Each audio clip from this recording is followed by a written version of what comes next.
Hello everyone, once again welcome back to our YouTube channel. आज इसके अंदर हम डिस्कस करने वाले हैं आईएफएससी कोड को। ये 5 मिनट सीरीज़ है और इसमें हम आईएफएससी कोड को आज डिस्कस करेंगे। आईएफएससी कोड क्या होता है? आपका 11 करैक्टर अल्फ़ा न्यूमेरिक कोड होता है जो बैंक ब्रांचेस को आइडेंटिफाई करने के लिए यूज़ किया जाता है।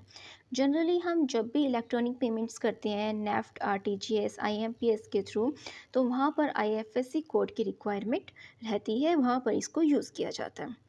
यहाँ पर अल्फ़ा न्यूमेरिक कोड का मतलब होता है कि एक ऐसा कोड जिसके अंदर हम अल्फ़ाबेट्स को भी यूज़ करते हैं एज वेल एज नंबर्स को भी यूज़ करते हैं। स्ट्रक्चर को अगर अंडरस्टैंड करें तो यहाँ पर जो स्ट्रक्चर होता है इसको हम जनरली कुछ इस तरीके से डिवाइड करते हैं। फर्स्ट 4 करैक्टर्स, जो आपके 11 करैक्टर्स हैं उसमें से जो फर्स्ट 4 करैक्टर्स होते हैं वो बैंक कोड को रिप्रेजेंट करते हैं। जैसे यहाँ पर एसबीआई की बात करें तो उसका कोड है क्या है, SBIN। फिफ्थ करैक्टर जो होता है उसको ऑलवेज ज़ीरो रखा जाता है। ऑलवेज ज़ीरो रखने का पर्पस क्या है?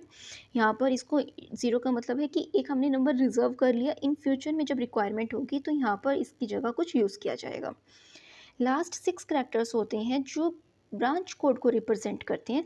जैसा कि ये एसबीआई की बैंक ब्रांच को रिप्रेजेंट कर रहा है, तो लास्ट 6 करैक्टरिस्टिक्स ब्रांच कोड को रिप्रेजेंट करते हैं, राइट। अगर हम इसकी इम्पोर्टेंस और यूजेस की बात करते हैं तो यहाँ पर इसकी क्या इम्पोर्टेंस रहती है? Helps in identifying the bank and it's branch. इसकी बैंक को और ब्रांच को आइडेंटिफाई करने में हेल्प करता है। Ensure safe and accurate funds transfer. आप सेफली एक्यूरेटली अपनी फंड्स को ट्रांसफ़र कर सकते हैं। Mandatory for NEFT, RTGS, IMPS transaction. अगर आप नेफ्ट के थ्रू, आरटीजीएस के थ्रू या आईएमपीएस के थ्रू अगर आप पेमेंट करते हैं तो आपको आईएफएससी कोड की रिक्वायरमेंट रहेगी। Enables faster settlement of the interbank transfers. अगर इंटरबैंक ट्रांसफ़र हो रहा है तो वहाँ पर भी क्या रहती है, फास्टर सेटलमेंट के लिए आईएफएससी कोड की रिक्वायरमेंट रहती है। यूजेस की बात करें तो यहाँ पर आप इतना समझ चुके हैं अभी तक कि ऑनलाइन ट्रांसफ़र के लिए बिटवीन बैंक्स इसकी रिक्वायरमेंट रहेगी। अगर बैंक्स के बीच में ऑनलाइन ट्रांसफ़र हो रहे हैं फंड्स तो आपको आईएफएससी कोड की रिक्वायरमेंट रहेगी। इसमें बैंक को रिक्वायरमेंट रहेगी आईएफएससी कोड की। Validation of bank branches for digital payment. Digital payment के लिए इसकी ज़रूरत रहती है। इंटरनेट बैंकिंग में और मोबाइल बैंकिंग में क्या है, आईएफएससी कोड का यूज़ किया जाता है। नेक्स्ट अगर फीचर्स की बात करते हैं, साथ में बेनिफिट्स को भी देख लेते हैं।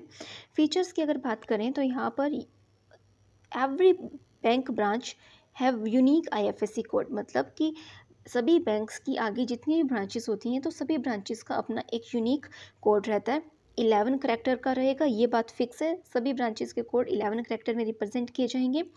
ये एक स्टैंडर्डाइज्ड फॉर्मेट है जो आरबीआई के द्वारा अप्रूव किया गया है। बात करें अगर यहाँ पर हम बेनिफिट्स की, तो यहाँ पर ये क्या इंश्योर करता है, आपको फ्री, एरर फ्री ट्रांजैक्शन इसमें की जाती है। स्पीडली आप फंड्स ट्रांसफ़र कर सकते हैं, राइट। यहाँ आप स्पीडली फंड ट्रांसफ़र कर पाएंगे और आरबीआई जो है ट्रांजैक्शन को एफिशिएंटली ट्रैक कर पाएगा। डिफरेंस अगर हम अंडरस्टैंड करें यहाँ आईएफएससी और एमआईसीआर कोड के अंदर क्या डिफरेंस रहता है, हम एक नेक्स्ट वीडियो में एमआईसीआर को डिटेल में डिस्कस करेंगे, बट यहाँ पर आपको थोड़ा सा जो है इसे अभी समझने की ज़रूरत है। आईएफएससी कोड वो होता है जो हमने अभी डिस्कस किया, इंडियन फाइनेंशियल सिस्टम कोड, और ये ऑनलाइन फंड्स ट्रांसफ़र के लिए यूज़ किया जाता है। जबकि हम बात करें एमआईसीआर की तो ये मैग्नेटिक इंक करैक्टर रिकॉग्निशन होता है जो चेक क्लियरेंस के लिए यूज़ किया जाता है। नेक्स्ट अगर हम इसका फॉर्मेट देखें तो इनके फॉर्मेट में भी थोड़ा डिफरेंस है। ये 11 करैक्टर कोड होते हैं और ये 9 डिजिट न्यूमरिक कोड होते हैं। ध्यान आप यहाँ रखेंगे इस बात का कि 11 करैक्टर अल्फ़ा न्यूमरिक में alphabets plus numeric mix up code होते हैं, लेकिन यहाँ पर सिर्फ डिजिट्स का यूज़ किया जाता है। आइडेंटिफाई बैंक ब्रांचेस डिजिटली, और इसका काम होता है स्पीड अप चेक प्रोसेसिंग। तो ये इनके अंदर डिफरेंस रहता है। और ये कुछ एग्जांपल्स जो हैं आईएफएससी कोड के एग्जांपल दिए गए हैं जिसके थ्रू आप अंडरस्टैंड कर सकते हैं कि पहले 4 कोड रिप्रेजेंट कर रहे हैं बैंक कोड को, फिर सभी में एक ज़ीरो रखा गया है और बाकी सभी में 6 डिजिट रिप्रेजेंट कर रही हैं उस बैंक की ब्रांच को।